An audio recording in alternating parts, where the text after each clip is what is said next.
Olá, amigos e amigas, que Jesus, na sua infinita bondade, possa nos abençoar o propósito de estudarmos um pouco mais a sua doutrina de amor e luz na visão da doutrina dos Espíritos. Que Deus possa nos abençoar de igual forma e que a gente possa ter, durante esse breve encontro, esclarecimento e direcionamento para seguirmos em frente. Nós vamos falar hoje do Evangelho segundo o Espiritismo, do capítulo 5, Bem-aventurados os aflitos. Nós vamos falar das causas atuais das aflições, né? E é um golpe muito duro para nós, para o nosso orgulho, em saber que todas as aflições que carregamos são frutos da nossa própria forma de proceder, da nossa imprevidência, do nosso orgulho, do nosso egoísmo, da forma equivocada ainda de encarar a vida e cometer atos que muitas das vezes não são punidos pela lei da sociedade, mas são capituladas como transgressão no Código Divino. A lei humana não nos alcança, mas a lei divina sempre estará nos cobrando a recuperação ou a reprimenda, ou melhor, a reconstrução daquilo que de alguma forma nós destruímos ou não cuidamos da melhor forma. Então, reconsiderar que nós estamos hoje sofrendo as consequências do nosso procedimento errado é muito duro para nós reconhecer isso. E, na verdade, nós nunca reconhecemos, ou na maioria das vezes não reconhecemos. Colocamos a responsabilidade sempre em outrem, ou seja, naquele companheiro que convive conosco, que não nos soube entender e nos fez cometer algum ato do qual nós reprovamos, né? Mas nos isentamos de culpa, colocando nesse companheiro a culpa, a responsabilidade daquele ato tresloucado que cometemos. Ou mesmo colocamos em Deus essa responsabilidade, dizendo que isso faz parte do nosso destino, que Deus está de mal conosco e por isso nos faz passar por aquela dor e por aquela aflição. Mas Kardec vem esclarecer para nós, nesses dois itens que nós falamos, nos itens 4 e 5, que ele fala das aflições, que nós somos os nossos próprios artífices, ou da nossa felicidade ou da nossa infelicidade. Quantas vezes nós malbaratamos os sentimentos que deveriam ser valorizados na relação com os nossos companheiros em humanidade? Quantos casamentos não foram forjados não no sentimento, ou melhor dizendo, não foram baseados no sentimento verdadeiro de estima, de amor um para com o outro cônjuge, mas sim por interesses escusos, como interesse financeiro, posição social, outras situações que não representam o verdadeiro elo que possa unir duas pessoas.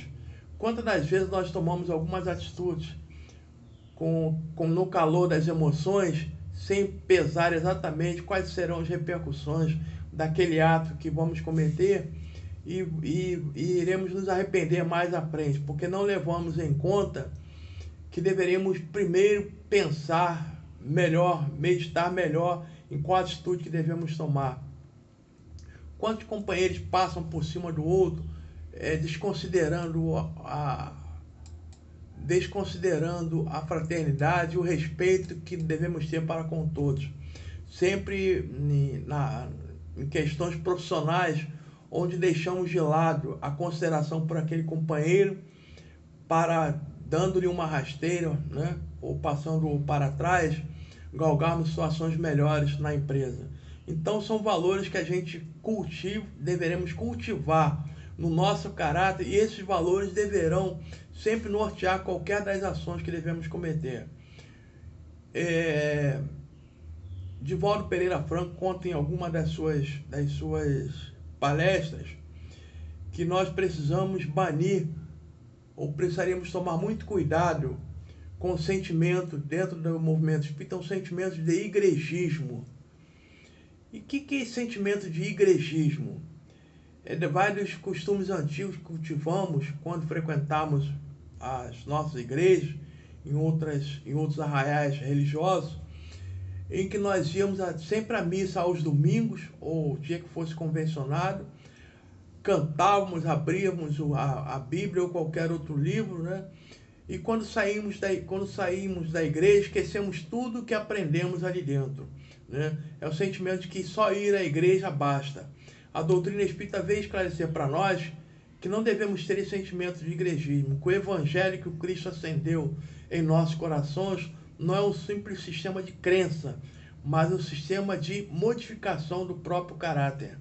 A doutrina espírita tem por base e por meta atingir a nossa consciência e daí mudar a nossa forma de proceder, mudar a nossa personalidade, tornando uma personalidade de egoística para uma personalidade mais altruística, mais fraterna, mais igualitária, onde nós consideramos o nosso irmão como prolongamento de nós mesmos.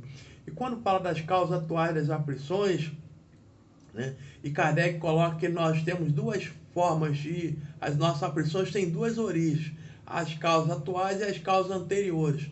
Se nós não reconhecemos no cenário atual o motivo pelo qual aquela dor vem nos visitar, com certeza a sua geratriz está em vidas passadas, onde nós cometemos alguns desatinos e hoje estamos aqui para recuperar. No final da dissertação de Kardec, ele faz uma alegoria bastante interessante, que ele diz o seguinte: mas a experiência algumas vezes vem um pouco tarde, quando a vida foi dissipada e perturbada, as forças desgastadas, e quando o mal não tem remédio, então o homem se põe a dizer: se no início da vida eu soubesse o que sei agora, quantas faltas teria evitado? Se fosse recomeçar, eu faria tudo de outro modo, mas não há mais tempo. Como o obreiro preguiçoso diz: eu perdi minha jornada, ele também diz: eu perdi minha vida.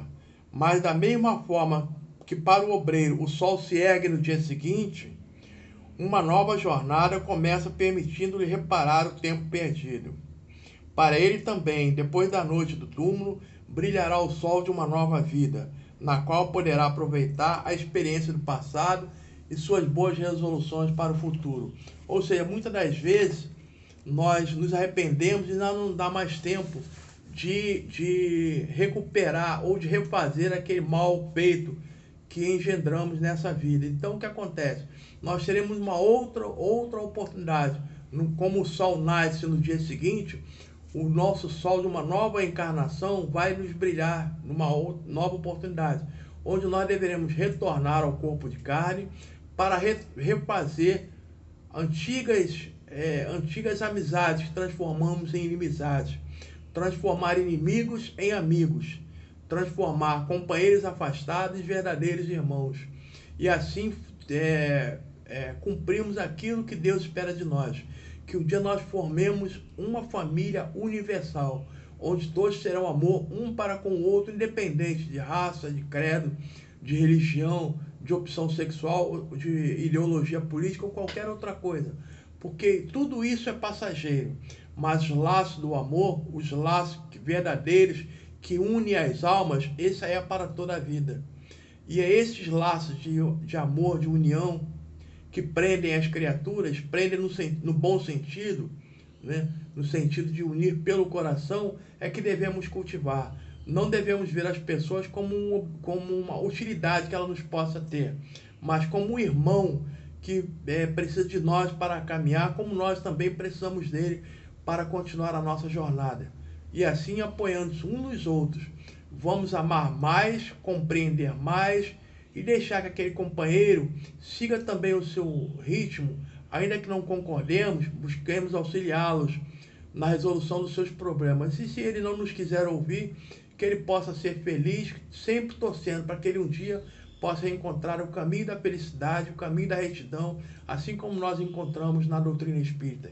Que todos nós possamos ser bastante felizes, bastante fraternos e cada vez mais levando bem alto aquele mandamento de que Jesus nos prescreveu: amar a Deus sobre todas as coisas e ao próximo como a nós mesmos. Muita paz.